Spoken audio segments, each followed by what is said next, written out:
Assalamualaikum warahmatullahi wabarakatuh. Selamat datang dan jumpa lagi dengan Spider KW TV Channel. Bagi pemirsa jangan lupa untuk like, subscribe, dan share agar kami senantiasa dapat meningkatkan tayangan video-video berikutnya, dan terima kasih atas perhatiannya.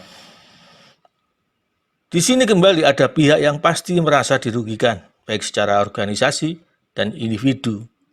Dan kalau mau mengkritik sangat bias dan kesannya sengaja memframing sasaran umat. Jadi kita tunggu saja, tanpa mubahalah pun siapa yang akan masuk dalam keterburukan yaitu penjara. Bukan karena gambar mat. Pernyataan ini harusnya diklarifikasi dulu kepada pihak-pihak yang terkait dalam suatu forum kajian ilmiah, bukan di media sosial atau publik. Ini berhadapan dengan organisasi dan Anda memang berhadapan dengan ormas besar, untuk itu harusnya lebih mengedepankan otak. Kemudian di gambar 5, ini Faisal Asegaf kesannya memframing bahwa pidato Bung Tomo dan tokoh besar lainnya dalam situasi perjuangan melawan penjajah dibenturkan dengan sebuah perkumpulan atau paguyuban atau majelis dakwah dari keluarga besar Kiai Hasyim Asy'ari karena belum bersifat organisasi, seakan-akan tulisan Pramudia Anantatur. Dan tahu pemirsa, beliau afiliasi politiknya kemana waktu itu, yaitu PKI, seakan lebih jujur mengenai resolusi jihad. Selanjutnya kita ke gambar 6. Dia menantang mubahalah di makam Hasyim Asy'ari. Kita lihat detik-detik yang menunjukkan menit dia bicara.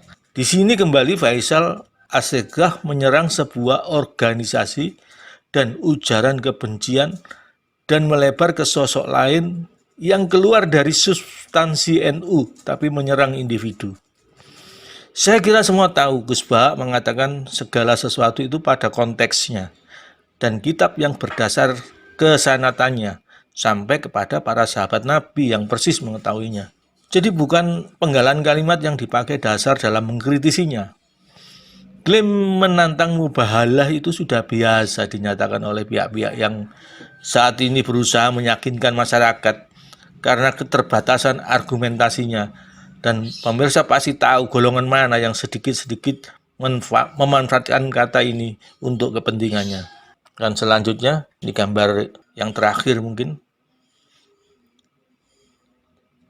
Di sini kembali pernyataannya menyerang individu tanpa bukti yang kuat serta organisasi dengan klaim yang sepihak. Kemudian Faisal Asegaf mengunggah lagi videonya di YouTube tanggal 30 Oktober 21 dan lebih menohok lagi, seolah ingin mengkaburkan peranan Kiai Hasyim Asy'ari dan organisasi NU yang telah mengakar baik secara adat dan budayanya sampai di tingkat desa, dengan klaim sepihak bahwa masyarakat desa sudah tidak percaya dengan NU.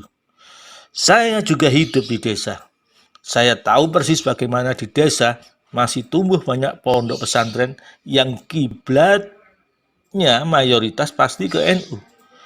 Kita lihat, pasti ada masjid-masjid di desa yang kalau dilihat dari tampilan luar dan dalamnya sudah bisa ditebak afiliasinya ke NU atau tidak.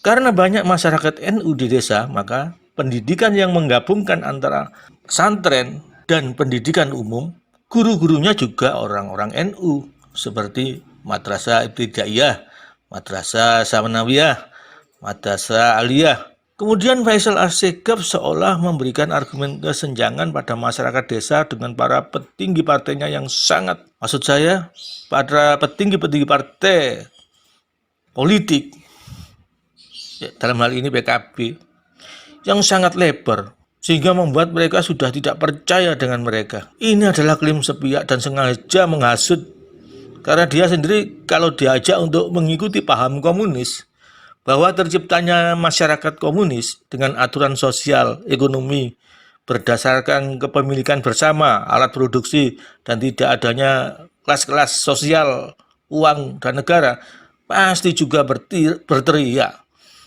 Dan PAMI itu adalah musuh negara. Lalu di mana otaknya? Kemudian menuding elit-elit politik asik bermain politik dan berburu kekuasaan, dan masyarakat kecil hanya sebagai objek untuk pemilihan presiden, pemilihan kepala daerah saat diperlukan. Di sini lebih jelas lagi bahwa semua partai politik dan iklim politik di Indonesia dalam mencapai kekuasaan memang seperti itu. Tapi tergantung dari partai dan individu juga akan, maksud saya, apakah juga besar peranannya dalam memikirkan rakyat, bukan hanya NU saja. Kalau kritis yang demikian, pakai otak juga lah. Kemudian dia juga berusaha mendegradasi tokoh Kiai Haji Masyari sebagai pendiri dan ulama yang mengibaratkan tulisan-tulisannya layak sebuah jurnal biasa. Di sini semakin memperlihatkan dia nggak pakai otak. Karena sekelas Kiai Haji Hasyim Asy'ari dalam menulis kitab tentu berdasarkan kitab yang berdasarkan ilmu, keagamaannya, dan kesanatannya yang bisa digunakan rujukan bagi umat. Jadi kita tunggu saja, tanpa mubahalah pun siapa yang akan masuk dalam keterburukan yaitu penjara. Bukan karena kriminalisasi, tetapi sebagai individu atau warga negara yang paham sebagai manusia yang bisa menjaga norma, etika, berbangsa dan bernegara dengan taat dan tunduk pada hukum yang telah diatur dan dibuat serta disepakati sehingga tercipta ketertiban dan kemaslahatan bagi semua warga negara Indonesia. Jadi kesimpulannya adalah apabila pemirsa semuanya masih memiliki otak, tolong isi komentar di bawah ini dan jangan lupa subscribe, like, share. Terima kasih. Wassalamualaikum warahmatullahi wabarakatuh.